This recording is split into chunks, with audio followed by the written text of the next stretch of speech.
তোমরা কিসের ছাত্র? কেন ছাত্র? তোমরা কেন ছাত্র দল করবে? বা তোমরা যুবদলই বা কেন করবে?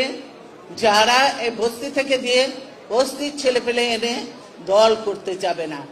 সংখ্যা আমি দেখতে চাই না, আমি দেখতে চাই ভালো ভালো মেরিট দেখতে চাই। আমি সেখানে যে যোগ্য উপযুক্ত ছেলে পেলে আছে কিনা আমি সেটাই বলেছি। ওই যে বলেছি যে খালেদা জিয়া ভবনের রাজপথ ছাড়ি নাই, এই কথায় আমি বিশ্বাসী নই, এই কথা আমি মানি না। রাজপথে আমি কেন অনেককেই বলবো, আমার নেতাদেরও বলবো যে রাজপথে তখন থাকার কথা থাকে নাই, রাজপথ ছাড়ি নাই বলে ভুল হবে, রাজপথ ছাড়ি নাই বলে ভুল হবে। এই স্লোগানগুলি দয়া করে আর দেবে না। ভালো স্লোগান শেখো, ভালো স্লোগান দাও, তাহলে কাজে দেবে। বুঝেছো?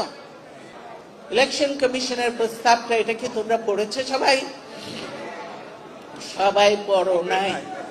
এটা বই আকারে ইয়ে করা হয়েছে, কিন্তু তোমরা পড়ো নাই। তাহলে তোমরা কিসের ছাত্র? কেন ছাত্র? তোমরা কেন ছাত্র দল করবে? বা তোমরা যুবদলই বা কেন করবে? যারা এই বস্তি থেকে দিয়ে বস্তির ছেলে পেলে এনে দল করতে যাবে না।